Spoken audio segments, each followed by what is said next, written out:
Section 9 Hazardous Materials. This section covers the intent of the regulations: bulk tank loading, unloading, and marking, driver responsibilities, driving and parking rules, communications rules, emergencies, loading and unloading. Hazardous materials are products that pose a risk to health, safety, and property during transportation. The term often is shortened to hazmat, which you may see on road signs, or to HM in government regulations. Hazardous materials include explosives, various types of gas, solids, flammable and combustible liquid, and other materials. Because of the risks involved and the potential consequences these risks impose, all levels of government regulate the handling of hazardous materials. The Hazardous Materials Regulations, HMR, is found in Parts 171-180 of Title 49 of the Code of Federal Regulations. The common reference for these regulations is 49 CFR 171-180. The Hazardous Materials table in the regulations contains a list of these items. However, this list is not all-inclusive. Whether or not a material is considered hazardous is based on its characteristics and the shipper's decision on whether or not the material meets a definition of a hazardous material in the regulations. The regulations require vehicles transporting certain types or quantities of hazardous materials to display diamond-shaped, square-on-point warning signs called placards. This section is designed to assist you in understanding your role and responsibilities in hauling hazardous materials. Due to the constantly changing nature of government regulations, it is impossible to guarantee absolute accuracy of the materials in this section. An up-to-date copy of the complete regulations is essential for you to have. Included in these regulations is a complete glossary of terms. You must have a commercial driver license CL with a hazardous materials endorsement before you drive any size vehicle that is used to transport hazardous material as defined in 49 CFR 383.5. You must pass a written test about the regulations and requirements to get this endorsement. Everything you need to know to pass the written test is in this section. However, this is only a beginning. Most drivers need to know much more on the job. You can learn more by reading and understanding the federal and state rules applicable to hazardous materials, as well as attending hazardous materials training courses. Your employer, colleges and universities, and various associations usually offer these courses. You can get copies of the federal regulations, 49 CR, through your local government printing office, bookstore and various industry publishers. Union or company offices often have copies of the rules for driver use. Find out where you can get your own copy to use on the job. The regulations require training and testing for all drivers involved in transporting hazardous materials. Your employer or a designated representative is required to provide this training and testing. Hazardous materials employers are required to keep a record of training for each employee as long as that employee is working with hazardous materials, and for 90 days thereafter. The regulations require that hazardous materials employees be trained and tested at least once every 3 years. All drivers must be trained in the security risks of hazardous materials transportation. This training must include how to recognize and respond to possible security threats. The regulations also require that drivers have special training before driving a vehicle transporting certain flammable gas materials or highway route controlled quantities of radioactive materials. In addition, drivers transporting cargo tanks and portable tanks must receive specialized training. Each driver's employer or his or her designated representative must provide such training. Some locations require permits to transport certain explosives or bulk hazardous wastes. States and counties also may require drivers to follow special hazardous materials routes. The federal government may require permits or exemptions for special hazardous materials cargo such as rocket fuel. Find out about permits, exemptions, and special routes for the places you drive. 9.1.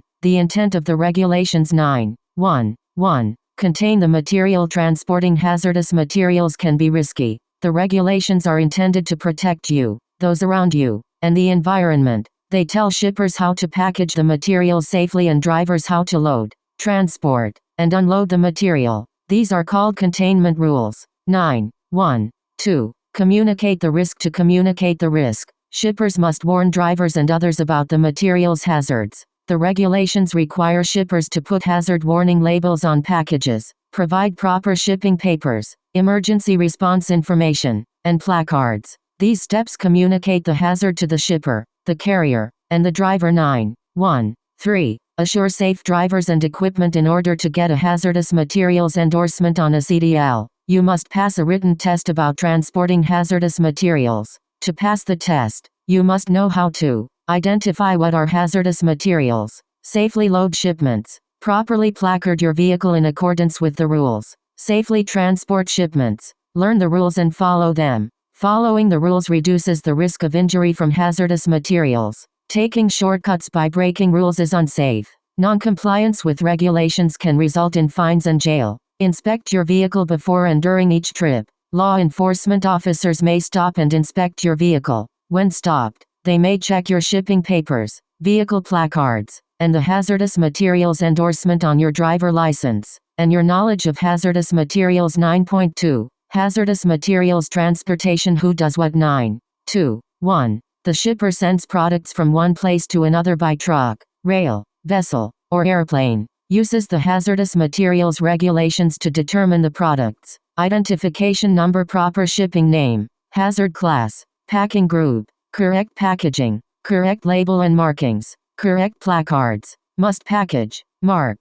and label the materials, prepare shipping papers, provide emergency response information, and supply placards. Certify on the shipping paper that the shipment has been prepared according to the rules, unless you are pulling cargo tanks supplied by you or your employer. 9.2.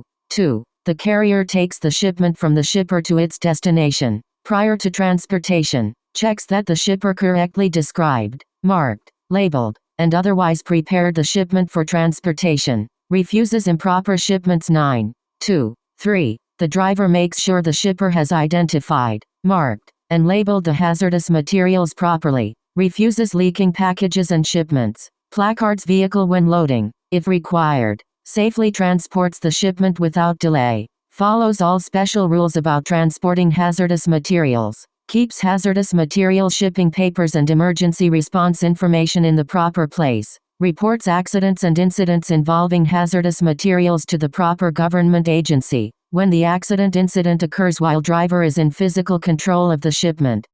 9.3. Communication rules. 9.3. 1. Definitions. Some words and phrases have special meanings when talking about hazardous materials. Some of these may differ from meanings you are used to. The words and phrases in this section may be on your test. The meanings of other important words are in the glossary at the end of section 9. A material's hazard class reflects the risks associated with it. There are 9 different hazard classes. The types of materials included in these 9 classes are in Figure 9.1. Hazardous Materials Class. Class 1 Division 1.1 1.2 1.3 1.4 1.5 1.6 Name of class or division. Mass explosion, projection hazard, fire hazard, minor explosion, very insensitive, extremely insensitive. Examples: dynamite, flares, display fireworks, ammunition, blasting agents, explosive devices. 2.1 2.2 2.3 4.1 4.2 4.3 Flammable gases, non-flammable gases, poisonous, toxic gases, flammable liquids, flammable solids, spontaneously combustible, dangerous when wet, propane, helium, fluorine,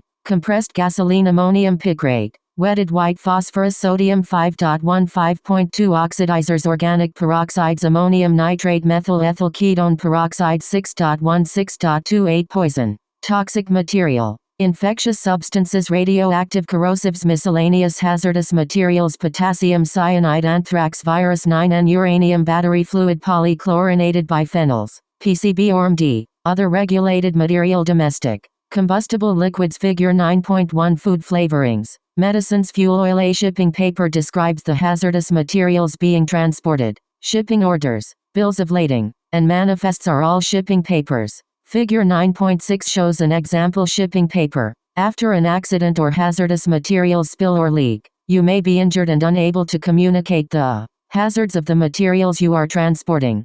Firefighters and police can prevent or reduce the amount of damage or injury at the scene if they know what hazardous materials are being carried. Your life, and the lives of others, may depend on quickly locating the hazardous material shipping papers. For that reason, the rules require shippers to describe hazardous materials correctly and include an emergency response telephone number on shipping papers. Carriers and drivers to quickly identify hazardous material shipping papers, or keep them on top of other shipping papers and keep the required emergency response information with the shipping papers. Drivers to keep hazardous material shipping papers in a pouch on the driver's door. or in clear view within immediate reach while the seat belt is fastened while driving, or on the driver's seat when out of the vehicle. 9. 3. 2. Package label. Shippers put diamond-shaped hazard warning labels on most hazardous materials packages. Labels inform others of the hazard. If the diamond label won't fit on the package, shippers may put the label on a tag securely attached to the package. For example, compressed gas cylinders that will not hold a label will have tags or decals. Labels look like the examples in Figure 9.2. Inhalation hazard. 6. Poison Pg366 Exia subs oxidizer. 5.1 Organic peroxide. 5.2 Examples of hazmat labels. Figure 9.2. 9. 3. 3. Lists of regulated products. Placards. Placards are used to warn others of hazardous materials. Placards are signs put on the outside of a vehicle and on bulk packages, which identify the hazard class of the cargo. A placarded vehicle must have at least 4 identical placards. They are put on the front, rear, and both sides of the vehicle. See Figure 9.3. Placards must be readable from all 4 directions. They are at least 250 mm 9.84 inches square on point, in a diamond shape. Cargo tanks and other bulk packaging display the identification number of their contents on placards or orange panels or white square on point displays that are the same size as placards. 5. Blasting agents. Oxygen flammable. 3. Organic peroxide. 5.2 Radioactive. 7. Corrosive. 8. Dangerous poison. 6. Examples of hazmat placards. Figure 9.3. Identification numbers are a 4-digit code used by first responders to identify hazardous materials. An identification number may be used to identify more than one chemical. The letters NA or UN will precede the identification number. The United States Department of Transportation's Emergency Response Guidebook, ERG, lists the chemicals and the identification numbers assigned to them. There are 3 main lists used by shippers, carriers, and drivers when trying to identify hazardous materials. Before transporting a material, look for its name on 3 lists. Some materials are on all lists, others on only one. Always check the following lists. Section 172.101. The Hazardous Materials Table. Appendix A to Section 172.101. The list of hazardous substances and reportable quantities. Appendix B to Section 172.101. The list of marine pollutants. The Hazardous Materials Table. Figure 9.4 shows part of the Hazardous Materials Table. Column 1 tells which shipping mode.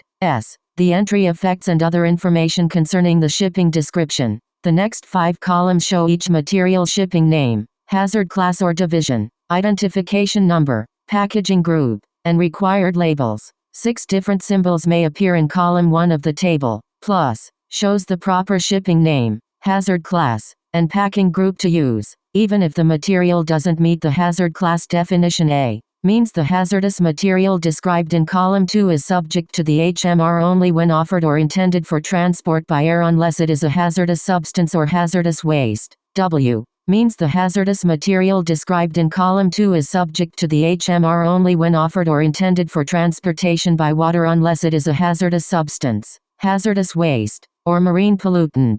D means the proper shipping name is appropriate for describing materials for domestic transportation, but may not be proper for international transportation. I identifies a proper shipping name that is used to describe materials in international transportation. A different shipping name may be used when only domestic transportation is involved. G means this hazardous material described in column 2 is a generic shipping name. A generic shipping name must be accompanied by a technical name on the shipping paper. A technical name is a specific chemical that makes the product hazardous. Column 2 lists the proper shipping names and descriptions of regulated materials. Entries are in alphabetical order so you can more quickly find the right entry. The table shows proper shipping names in regular type. The shipping paper must show proper shipping names. Names shown in italics are not proper shipping names.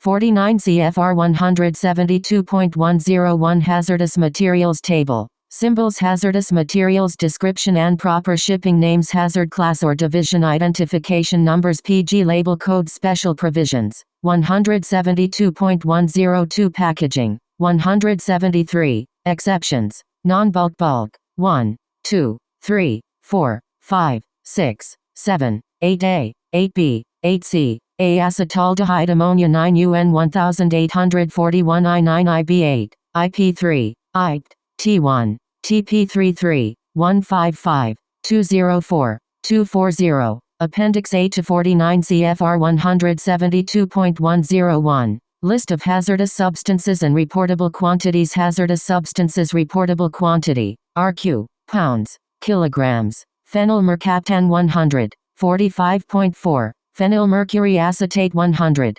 45.4, phenylthiourea 100, 45.4, 4810, 4.54, phosgene 10, 4.54, phosphine 100, 45.4, phosphoric acid 5000, 2270, phosphoric acid, diethyl 4-nitrophenyl ester 100, 45.4, phosphoric acid, lead, 2+, salt, 2, 3, salt 10.454, figure 9.4. Figure 9.5. Column 3 shows a material's hazard class or division, or the entry forbidden. Never transport a forbidden material. Placard hazardous material shipments. Based on the quantity and hazard class you can decide which placards to use if you know these three things. Materials hazard class, amount being shipped, amount of all hazardous materials of all classes on your vehicle. Column 4 lists the identification number for each proper shipping name. Identification numbers are preceded by the letters UN,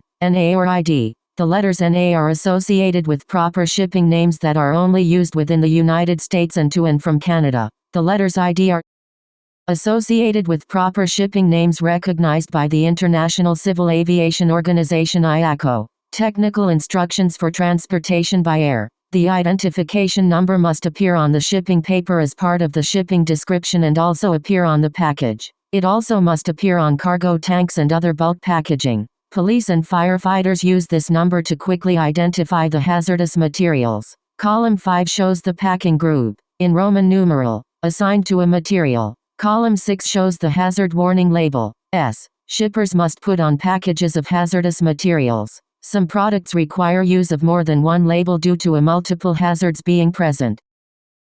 Column 7 lists the additional, special, provisions that apply to this material. When there is an entry in this column, you must refer to the federal regulations for specific information. The numbers 1-6 in this column mean the hazardous material is a poison inhalation hazard, PIH. PIH materials have special requirements for shipping papers, marking, and placards. Column 8 is a three-part column showing the section numbers covering the packaging requirements for each hazardous material. Note: columns 9 and 10 do not apply to transportation by highway. Appendix A to 49 CFR 172.101. The list of hazardous substances and reportable quantities. The DOT and the EPA want to know about spills of hazardous substances. They are named in the list of hazardous substances and reportable quantities. See Figure 9.5. Column 2 of the list shows each product's reportable quantity, RQ. When these materials are being transported in a reportable quantity or greater in one package, the shipper displays the letters RQ on the shipping paper and package.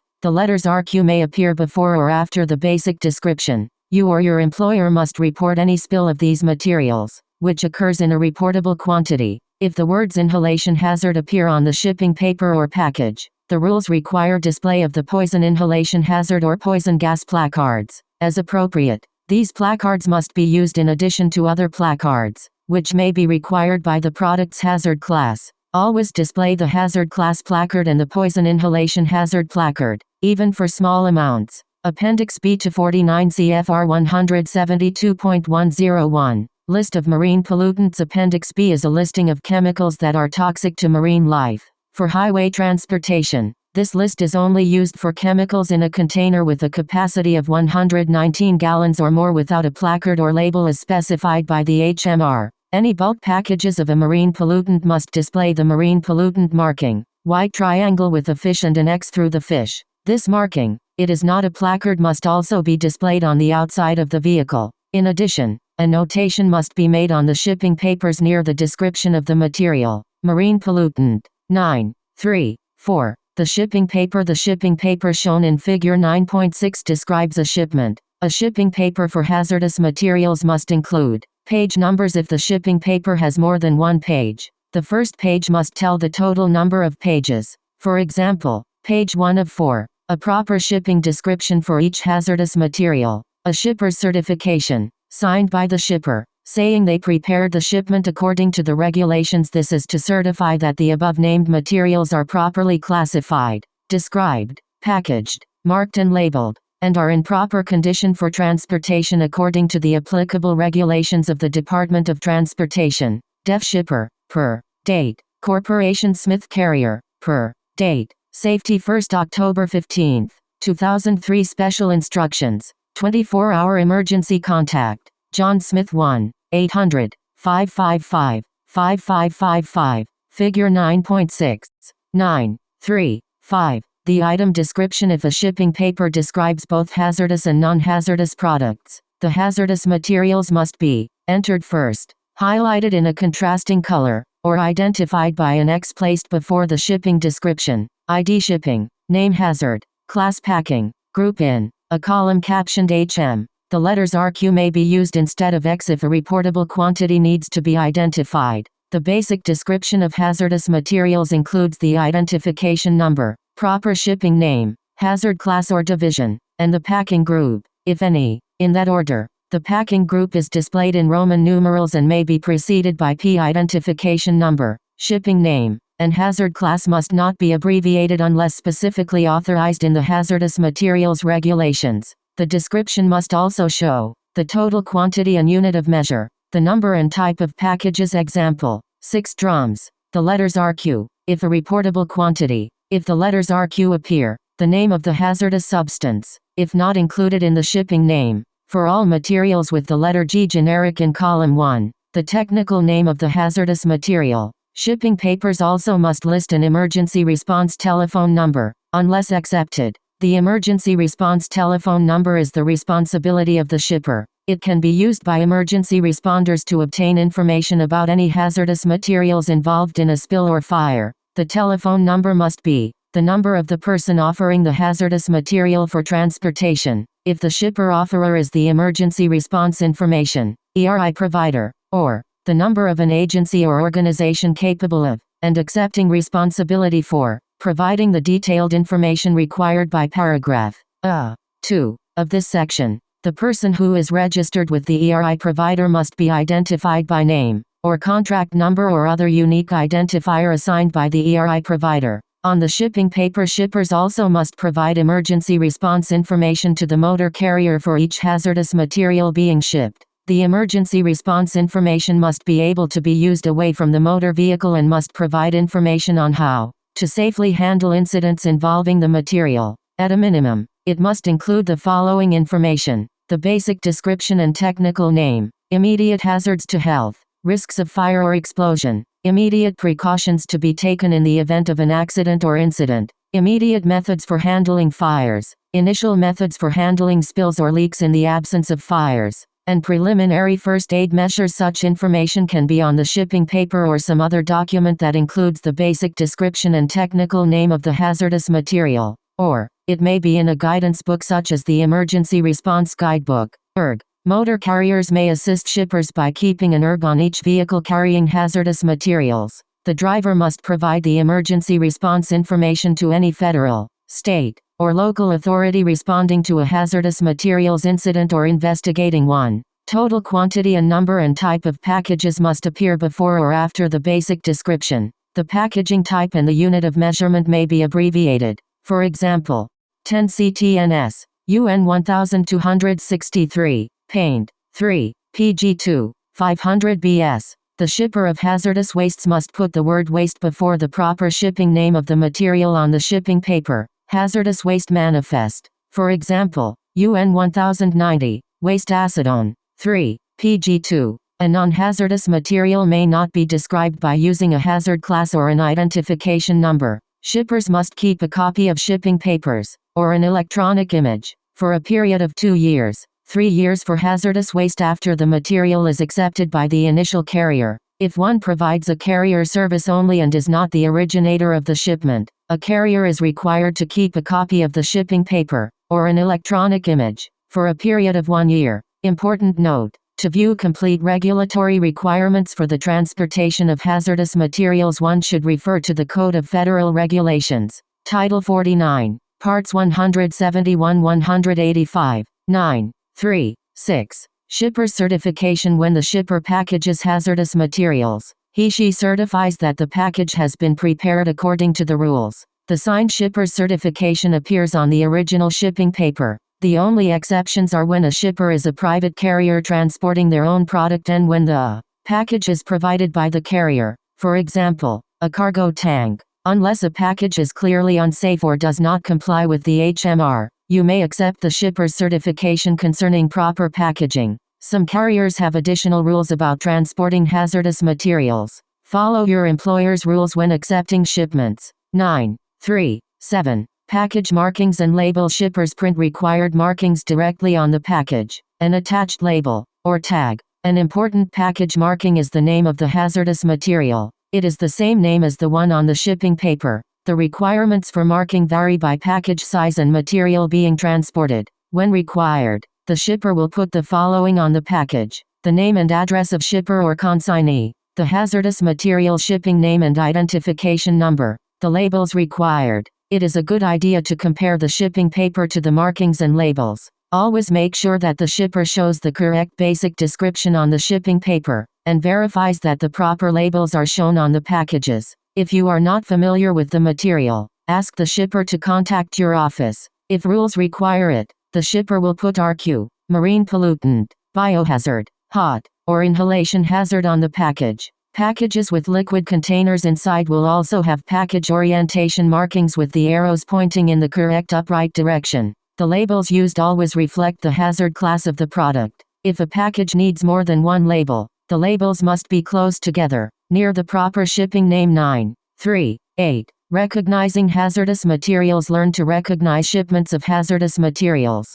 To find out if the shipment includes hazardous materials, look at the shipping paper. Does it have an entry with the proper shipping name, hazard class, and identification number, a highlighted entry, or one with an X or RQ in the hazardous materials column? Other clues suggesting hazardous materials. What business is the shipper in? Paint dealer, chemical supply, scientific supply house, pest control or agricultural supplier, explosives, munitions, or fireworks dealer? Are there tanks with diamond labels or placards on the premises? What type of package is being shipped? Cylinders and drums are often used for hazardous material shipments. Is a hazard class label, proper shipping name, or identification number on the package? Are there any handling precautions? 9.3.9. Hazardous waste manifest. When transporting hazardous wastes, you must sign by hand and carry a uniform hazardous waste manifest. The name and EPA registration number of the shippers,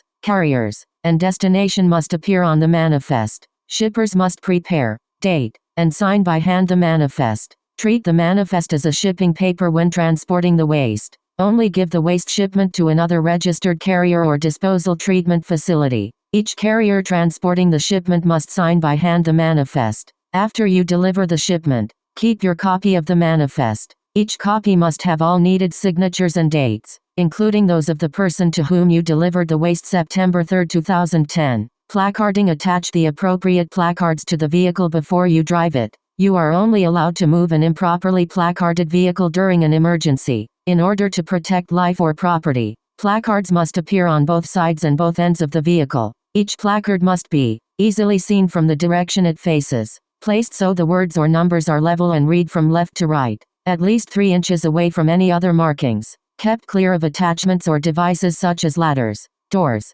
and tarpaulins, kept clean and undamaged so that the color, format, and message are easily seen. Be affixed to a background of contrasting color. The use of "drive safely" and other slogans is prohibited. The front placard may be on the front of the tractor or the front of the trailer. To decide which placards to use, you need to know the hazard class of the materials, the amount of hazardous materials shipped, the total weight of all classes of hazardous materials in your vehicle. September 3, 2011. Placard tables. There are 2 placard tables, Table 1 and Table 2. Table 1 materials must be placarded whenever any amount is transported. See Figure 9.7. Except for bulk packaging, the hazard classes in Table 2 need placards only if the total amount transported is 1,001 pounds or more including the package. Add the amounts from all shipping papers for all the Table 2 products you have on board. See Figure 9.8. Placard Table 1. Any amount. If your vehicle contains any amount of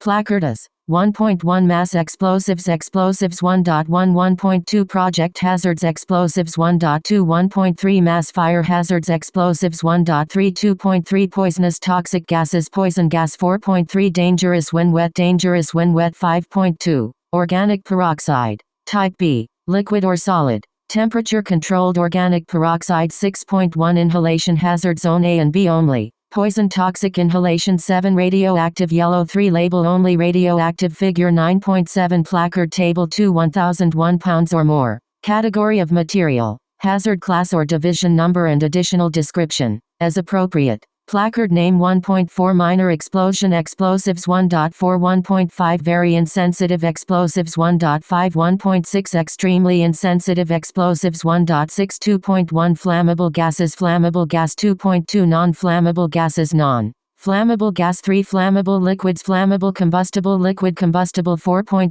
Flammable solids. Flammable solid 4.2 Spontaneously combustible. Spontaneously combustible 5.1 Oxidizers. Oxidizer 5.2 Other than organic peroxide. Type B. Liquid or solid. Temperature controlled organic peroxide 6.1 Other than inhalation hazard zone A or B. Poison 6.2 Infectious substances. None. 8 Corrosives. Corrosive 9 Miscellaneous hazardous materials. Class 9 Orm D. None. Flammable may be used in place of a combustible on a cargo tank or portable tank. Class 9 Placard is not required for domestic transportation. Figure 9.8. You may use dangerous placards instead of separate placards for each Table 2 hazard class when you have 1001 pounds or more of 2 or more Table 2 hazard classes, requiring different placards, and you have not loaded 205 pounds or more of any Table 2 hazard class material at any one place. You must use the specific placard for this material.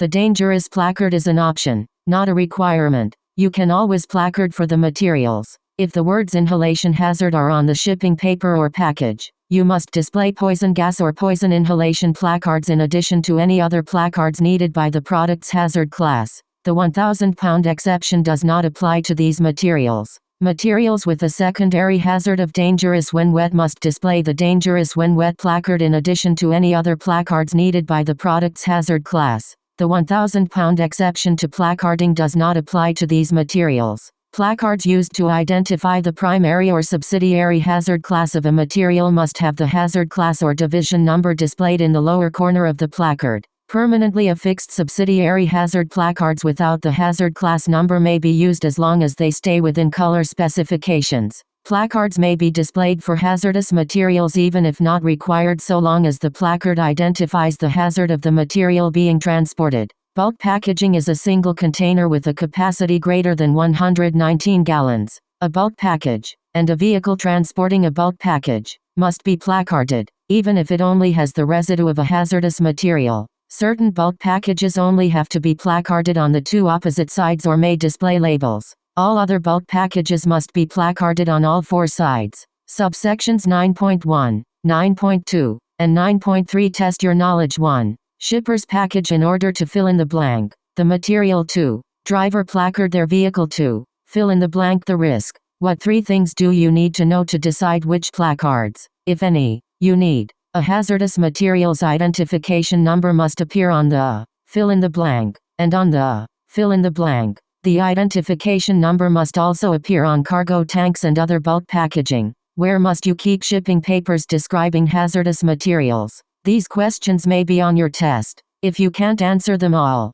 reread subsections 9.1, 9.2 and 9.3, 9.4. Loading and unloading. Do all you can to protect containers of hazardous materials. Don't use any tools, which might damage containers or other packaging during loading. Don't use hooks. 9.4. 1. General loading requirements before loading or unloading. Set the parking brake. Make sure the vehicle will not move. Many products become more hazardous when exposed to heat. Load hazardous materials away from heat sources. Watch for signs of leaking or damaged containers. Leaks spell trouble. Do not transport leaking packages. Depending on the material, you, your truck, and others could be in danger. It is illegal to move a vehicle with leaking hazardous materials. Containers of hazardous materials must be braced to prevent movement of the packages during transportation. No smoking. When loading or unloading hazardous materials, keep fire away. Don't let people smoke nearby. Never smoke around.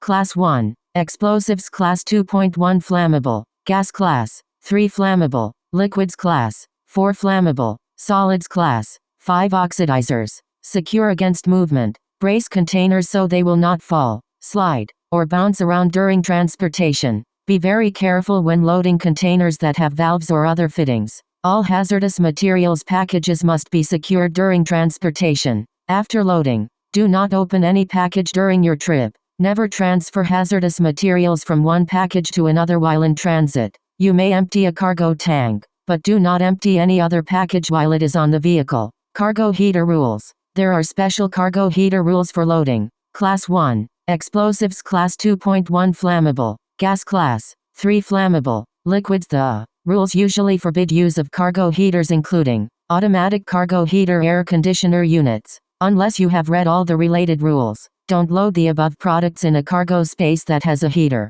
Use closed cargo space. You cannot have overhang or tailgate loads of Class 1. Explosives. Class 4 Flammable. Solids Class 5 Oxidizers. You must load these hazardous materials into a closed cargo space unless all packages are fire and water resistant, covered with a fire and water resistant tarp. Precautions for specific hazards. Class 1. Explosives materials. Turn your engine off before loading or unloading any explosives. Then check the cargo space. You must disable cargo heaters, disconnect heater power sources and drain heater fuel tanks. Make sure there are no sharp points that might damage cargo. Look for bolts, screws, nails, broken side panels, and broken floorboards. Use a floor lining with division 1.1, 1.2, or 1.3. The floors must be tight and the liner must be either non-metallic material or non-ferrous metal. Non-ferrous metals are any metal that does not contain iron or iron alloys. Use extra care to protect explosives. Never use hooks or other metal tools. Never drop, throw, or roll packages. Protect explosive packages from other cargo that might cause damage. Do not transfer a division 1.1, 1.2, or 1.3 from one vehicle to another on a public roadway except in an emergency. If safety requires an emergency transfer, set out red warning reflectors, flags, or electric lanterns. You must warn others on the road. Never transport damaged packages of explosives. Do not take a package that shows any dampness or oily stain. Do not transport division 1.1 or 1.2 in vehicle combinations if there is a marked or placarded cargo tank in the combination. The other vehicle in the combination contains division 1.1A. Initiating explosives. Packages of Class 7. Radioactive materials labeled yellow. 3 Division 2.3 Poisonous. Gas hazard zone A or B or Division 6.1 Poisonous materials. Hazard Zone A. Hazardous materials in a portable tank on a DOT, Spec 106A or 110A tank. Class 4. Flammable solids. And Class 5. Oxidizers materials. Class 4 materials are solids that react including fire and explosion to water, heat, and air or even react spontaneously. Class 4 and 5 materials must be completely enclosed in a vehicle or covered securely. Class 4 and 5 materials, which become unstable and dangerous when wet, must be kept dry while in transit and during loading and unloading. Materials that are subject to spontaneous combustion or heating must be in vehicles with sufficient ventilation. Class 8. Corrosive materials. If loading by hand, load breakable containers of corrosive liquid one by one. Keep them right side up. Do not drop or roll the containers. Load them onto an even floor surface. Stack carboys only if the lower tiers can bear the weight of the upper tiers safely. Do not load nitric acid above any other product. Load charged storage batteries so their liquid won't spill. Keep them right side up. Make sure other cargo won't fall against or short circuit them. Never load corrosive liquids next to or above Division 1.4. Explosive C. Division 4.1. Flammable solids. Division 4.3. Dangerous when wet. Class 5. Oxidizers. Division 2.3. Zone B. Poisonous gases. Never load corrosive liquids with Division 1.1 or 1.2. Division 1.3. Division 1.5. Blasting agents. Division 2.3. Zone A. Poisonous gases. Division 4.2. Spontaneously combustible materials. Division 6.1. PGI. Zone A. Poison liquids. Class 2. Compressed gases including cryogenic liquids. If your vehicle doesn't have racks to hold cylinders, the cargo space floor must be flat. The cylinders must be held upright in racks attached to the vehicle or in boxes that will keep them from turning over.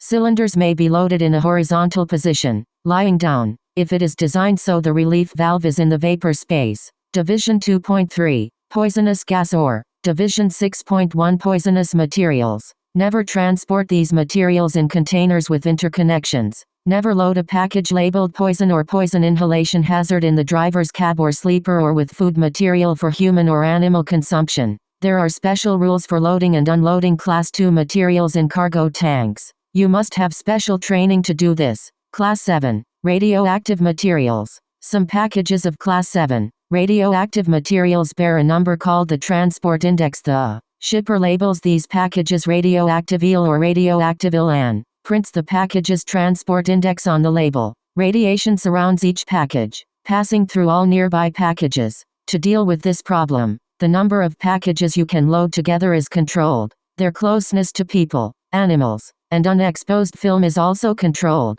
The transport index tells the degree of control needed during transportation. The total transport index of all packages in a single vehicle must not exceed 50. Table A to this section, 49 CFR 177-842, shows rules for each transport index. It shows how close you can load Class 7 radioactive materials to people, animals, or film. For example, you can't leave a package with a transport index of 1.1 within 2 feet of people or cargo space walls. Do not load table. Do not load in the same vehicle with Division 6.1 or 2.3, poison or poison inhalation hazard labeled material, animal or human food unless the poison package is overpacked in an approved way. Foodstuffs are anything you swallow. However, mouthwash, toothpaste, and skin creams are not foodstuff. Division 2.3 Poisonous gas. Zone A or Division 6.1, Poison, liquids, PGI. Zone A. Division 1.1,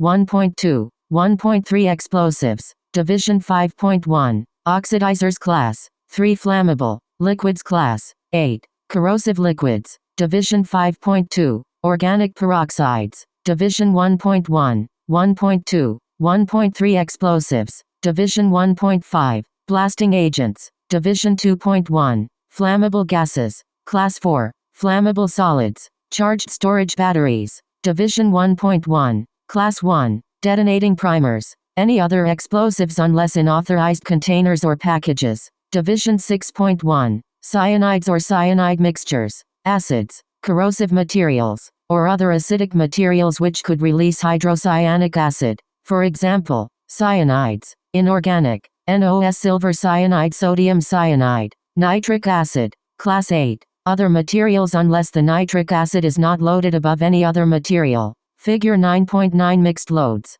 The rules require some products to be loaded separately. You cannot load them together in the same cargo space. Figure 9.9 lists some examples. The regulations. The segregation table for hazardous materials. Name other materials you must keep apart. Subsection 9.4 Test your knowledge around which hazard classes must you never smoke. Which 3 hazard classes should not be loaded into a trailer that has a heater air conditioner unit? Should the floor liner required for Division 1.1 or 1.2 materials be stainless steel? At the shipper's dock you're given a paper for 100 cartons of battery acid. You already have 100 pounds of dry silver cyanide on board. What precautions do you have to take? Name a hazard class that uses transport indexes to determine the amount that can be loaded in a single vehicle. These questions may be on your test. If you can't answer them all, reread subsection 9.4, 9.5. Bulk packaging marking, loading and unloading. The glossary at the end of this section gives the meaning of the word bulk. Cargo tanks are bulk packaging permanently attached to a vehicle. Cargo tanks remain on the vehicle when you load and unload them. Portable tanks are bulk packaging, which are not permanently attached to a vehicle. The product is loaded or unloaded while the portable tanks are off the vehicle. Portable tanks are then put on a vehicle for transportation. There are many types of cargo tanks in use. The most common cargo tanks are Mach 306 for liquids and Mach 331 for gases. 9.5.1. Markings. You must display the identification number of the hazardous materials in portable tanks and cargo tanks and other bulk packaging, such as dump trucks. Identification numbers are in column 4 of the hazardous materials table. The rules require black 100 mm, 3.9 inch, numbers on orange panels, placards, or a white, diamond-shaped background if no placards are required. Specification: cargo tanks must show retest date markings. Portable tanks must also show the lessee or owner's name. They must also display the shipping name of the contents on two opposing sides. The letters of the shipping name must be at least 2 inches tall on portable tanks with capacities of more than 1,000 gallons and 1 inch tall on portable tanks with capacities of less than 1,000 gallons. The identification number must appear on each side and each end of a portable tank or other bulk packaging that hold 1,000 gallons or more and on two opposing sides. If the portable tank holds less than 1,000 gallons, the identification numbers must still be visible when the portable tank is on the motor vehicle. If they are not visible, you must display the identification number on both sides and ends of the motor vehicle. Intermediate bulk containers. IBCs are bulk packages, but are not required to have the owner's name or shipping name. 9.5.2. Tank loading. The person in charge of loading and unloading a cargo tank must be sure a qualified person is always watching. This person watching the loading or unloading must be alert, have a clear view of the cargo tank, be within 25 feet of the tank,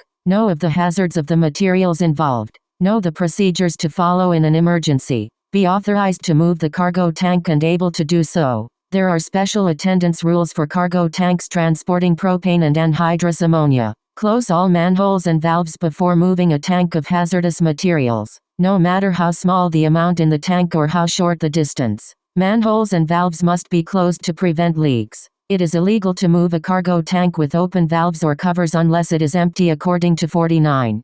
CFR 173,29,953. Flammable liquids. Turn off your engine before loading or unloading any flammable liquids. Only run the engine if needed to operate a pump. Ground a cargo tank correctly before filling it through an open filling hole. Ground the tank before opening the filling hole, and maintain the ground until after closing the filling hole. 9.5.4. Compressed gas. Keep liquid discharge valves on a compressed gas tank closed except when loading and unloading. Unless your engine runs a pump for product transfer, turn it off when loading or unloading. If you use the engine, turn it off after product transfer, before you unhook the hose. Unhook all loading-unloading connections before coupling, uncoupling, or moving a cargo tank. Always chock trailers and semi-trailers to prevent motion when uncoupled from the power unit. Subsection 9.5. Test your knowledge. What are cargo tanks? How is a portable tank different from a cargo tank? Your engine runs a pump used during delivery of compressed gas. Should you turn off the engine before or after unhooking hoses after delivery? These questions may be on your test. If you can't answer them all, reread subsection 9.5. 9.6. Hazardous materials. Driving and parking rules. 9.6.1. Parking with Division 1.1, 1.2, or 1.3 explosives. Never park with Division 1.1, 1.2, or 1.3 explosives within 5 feet of the traveled part of the road, except for short periods of time needed for vehicle operation necessities, e.g., fueling. Do not park within 300 feet a bridge, tunnel, or building, a place where people gather, and open fire. If you must park to do your job, do so only briefly. Don't park on private property unless the owner is aware of the danger. Someone must always watch the parked vehicle. You may let someone else watch it for you only if your vehicle is on the shipper's property, on the carrier's property, on the consignee's property. You are allowed to leave your vehicle unattended in a safe haven. A safe haven is an approved place for parking unattended vehicles loaded with explosives. Designation of authorized safe havens is usually made by local authorities. 9.6.2. Parking a placarded vehicle not transporting Division 1.1, 1.2, or 1.3 explosives. You may park a placarded vehicle, not laden with explosives, within 5 feet of the traveled part of the road only if your work requires it. Do so only briefly. Someone must always watch the vehicle when parked on a public roadway or shoulder. Do not uncouple a trailer and leave it with hazardous materials on a public street. Do not park within 300 feet of an open fire. 9.6.3. Attending parked vehicles. The person attending a placarded vehicle must be in the vehicle, awake, and not in the sleeper berth, or within 100 feet of the vehicle and have it within clear view. Be aware of the hazards of the materials being transported. Know what to do in emergencies. Be able to move the vehicle, if needed. 9.6.4. 4. No flares. You might break down and have to use stopped vehicle signals. Use reflective triangles or red electric lights. Never use burning signals, such as flares or fuses, around a tank used for Class 3, flammable liquids, or Division 2.1, flammable gas, whether loaded or empty. Vehicle loaded with Division 1.1, 1.2, or 1.3 explosives 9, 6, 5. Route restrictions. Some states and counties require permits to transport hazardous materials or wastes. They may limit the routes you can use. Local rules about routes and permits change often. It is your job as driver to find out if you need permits or must use special routes. Make sure you have all needed papers before starting. If you work for a carrier, ask your dispatcher about route restrictions or permits. If you are an independent trucker and are planning a new route, check with state agencies where you plan to travel. Some localities prohibit transportation of hazardous materials through tunnels, over bridges, or other roadways. Always check before you start. Whenever placarded, avoid heavily populated areas, crowds, tunnels, narrow streets, and alleys. Take other routes, even if inconvenient, unless there is no other way. Never drive a placarded vehicle near open fires unless you can safely pass without stopping. If transporting Division 1.1, 1.2, or 1.3 explosives, you must have a written route plan and follow that plan. Carriers prepare the route plan in advance and give the driver a copy. You may plan the route yourself if you pick up the explosives at a location other than your employer's terminal. Write out the plan in advance. Keep a copy of it with you while transporting the explosives. Deliver shipments of explosives only to authorized persons or leave them in locked rooms designed for explosives storage. A carrier must choose the safest route to transport placarded radioactive materials. After choosing the route, the carrier must tell the driver about the radioactive materials, and show the route plan 9, 6, 6. No smoking. Do not smoke within 25 feet of a placarded cargo tank used for Class 3, flammable liquids, or Division 2.1, gases. Also, do not smoke or carry a lighted cigarette, cigar, or pipe within 25 feet of any vehicle which contains Class 1, explosives, Class 3 flammable, liquids Class 4.1 flammable, solids Class 4.2 spontaneously combustible, Class 5, oxidizers. 9, 6, 7. Refuel with engine off. Turn off your engine before fueling a motor vehicle containing hazardous materials. Someone must always be at the nozzle, controlling fuel flow. 9, 6. A 10 BC fire extinguisher. The power unit of placarded vehicles must have a fire extinguisher with a UL rating of 10 B, or more. 9, 6, 9. Check tires. Make sure your tires are properly inflated. You must examine each tire on a motor vehicle at the beginning of each trip and each time the vehicle is parked. The only acceptable way to check tire pressure is to use a tire pressure gauge. Do not drive with a tire that is leaking or flat except to the nearest safe place to fix it. Remove any overheated tire. Place it a safe distance from your vehicle. Don't drive until you correct the cause of the overheating. Remember to follow the rules about parking and attending placarded vehicles. They apply even when checking, repairing, or replacing tires. September 6, 2010. Where to keep shipping papers and emergency response information. Do not accept a hazardous material shipment without a properly prepared shipping paper. A shipping paper for hazardous materials must always be easily recognized. Other people must be able to find it quickly after a crash. Clearly distinguish hazardous material shipping papers from others by tabbing them or keeping them on top of the stack of papers. When you are behind the wheel, keep shipping papers within your reach, with your seatbelt on, or in a pouch on the driver's door. They must be easily seen by someone entering the cab.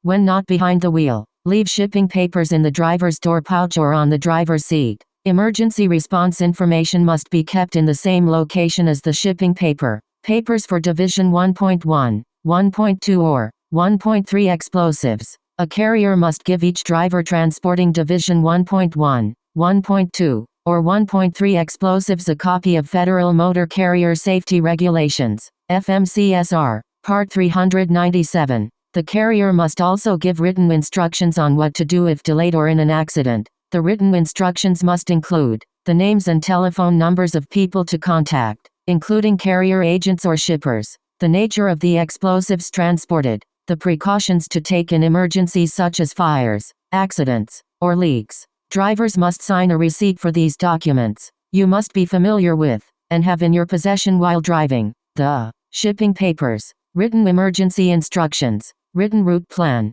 a copy of FMCSR, Part 397, September 6, 2011. Equipment for chlorine. A driver transporting chlorine in cargo tanks must have an approved gas mask in the vehicle. The driver must also have an emergency kit for controlling leaks in dome cover plate fittings on the cargo tank. September 6, 2012. Stop before railroad crossings. Stop before a railroad crossing if your vehicle is placarded carries any amount of chlorine, has cargo tanks, whether loaded or empty, used for hazardous materials. You must stop 15 to 50 feet before the nearest rail. Proceed only when you are sure no train is coming and you can clear the tracks without stopping. Don't shift gears while crossing the tracks. 9.7. Hazardous Materials Emergencies. 9.7. 1. Emergency Response Guidebook. ERG. The Department of Transportation has a guidebook for firefighters, police, and industry workers on how to protect themselves and the public from hazardous materials. The guide is indexed by proper shipping name and hazardous materials identification number.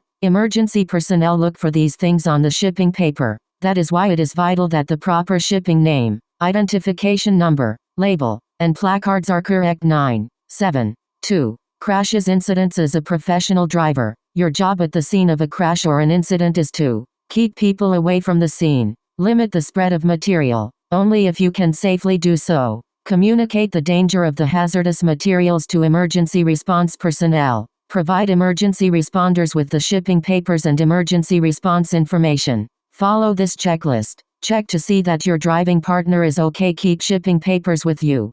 Keep people far away and upwind. Warn others of the danger. Call for help.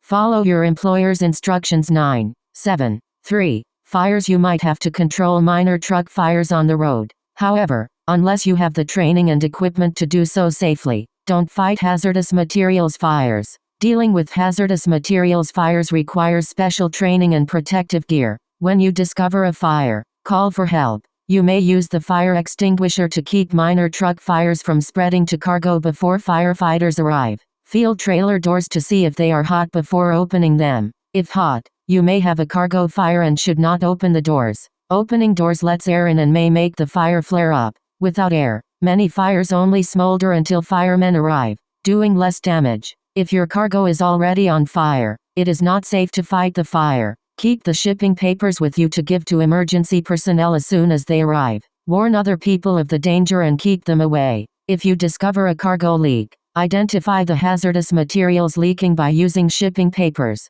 labels, or package location. Do not touch any leaking material. Many people injure themselves by touching hazardous materials. Do not try to identify the material or find the source of a leak by smell. Toxic gases can destroy your sense of smell and can injure or kill you even if they don't smell. Never eat, drink, or smoke around a leak or spill. If hazardous materials are spilling from your vehicle, do not move it any more than safety requires. You may move off the road and away from places where people gather. If doing so serves safety, only move your vehicle if you can do so without danger to yourself or others. Never continue driving with hazardous materials leaking from your vehicle in order to find a phone, truck stop, help, or similar reason. Remember, the carrier pays for the cleanup of contaminated parking lots, roadways, and drainage ditches. The costs are enormous, so don't leave a lengthy trail of contamination. If hazardous materials are spilling from your vehicle, park it, secure the area,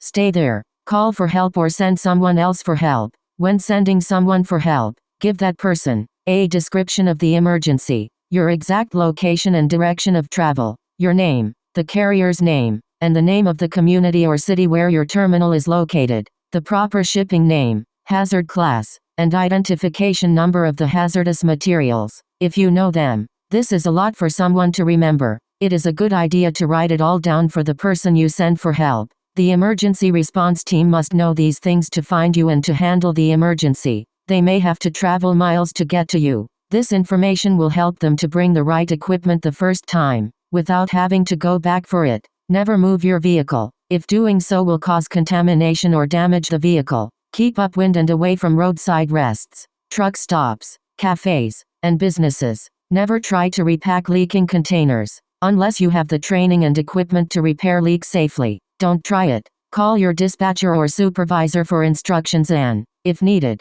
Emergency personnel 974. Responses to specific hazards. Class 1. Explosives. If your vehicle has a breakdown or accident while carrying explosives, warn others of the danger. Keep bystanders away. Do not allow smoking or open fire near the vehicle. If there is a fire, warn everyone of the danger of explosion. Remove all explosives before separating vehicles involved in a collision. Place the explosives at least 200 feet from the vehicles and occupied buildings. Stay a safe distance away. Class 2. Compressed gases. If compressed gas is leaking from your vehicle, warn others of the danger. Only permit those involved in removing the hazard or wreckage to get close. You must notify the shipper if compressed gas is involved in any accident, unless you are fueling machinery used in road construction or maintenance. Do not transfer a flammable compressed gas from one tank to another on any public roadway. Class 3. Flammable liquids. If you are transporting a flammable liquid and have an accident or your vehicle breaks down, prevent bystanders from gathering.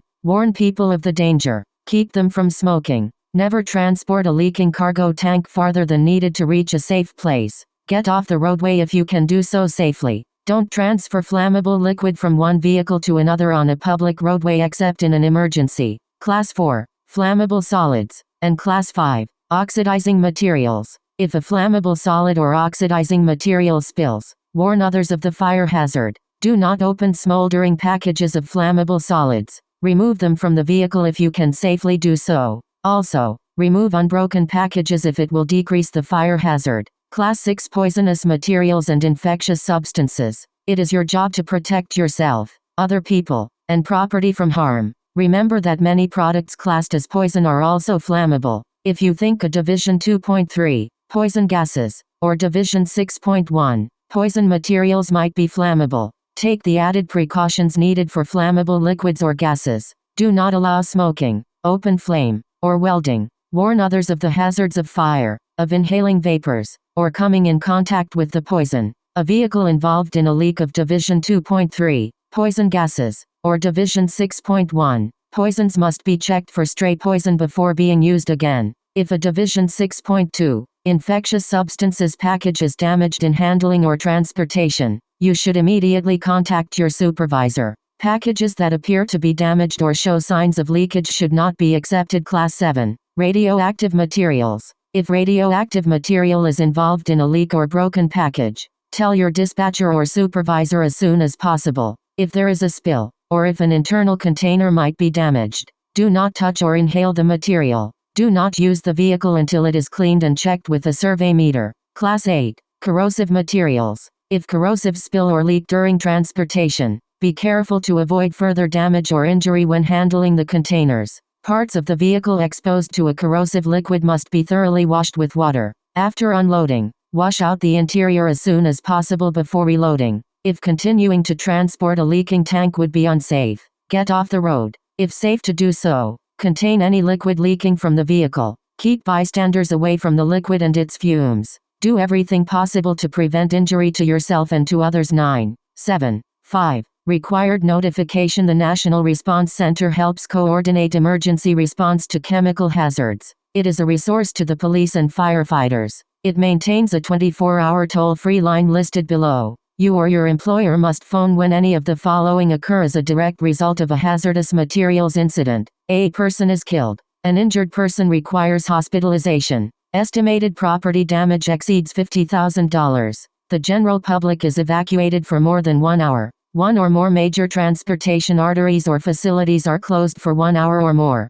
Fire, breakage, spillage, or suspected radioactive contamination occurs. Fire, breakage, spillage or suspected contamination occur involving shipment of infectious substance, bacteria or toxins, the release of a marine pollutant in a quantity greater than 119 gallons for a liquid or 882 pounds for a solid, or a situation exists of such a nature, e.g., continuing danger to life exists at the scene of an incident, that, in the judgment of the carrier, should be reported. National Response Center 800-424-8802. Persons telephoning the National Response Center should be ready to give their name and address of the carrier they work for, phone number where they can be reached, date, time, and location of incident, the extent of injuries, if any, classification, name, and quantity of hazardous materials involved, if such information is available, type of incident and nature of hazardous materials involvement and whether a continuing danger to life exists at the scene.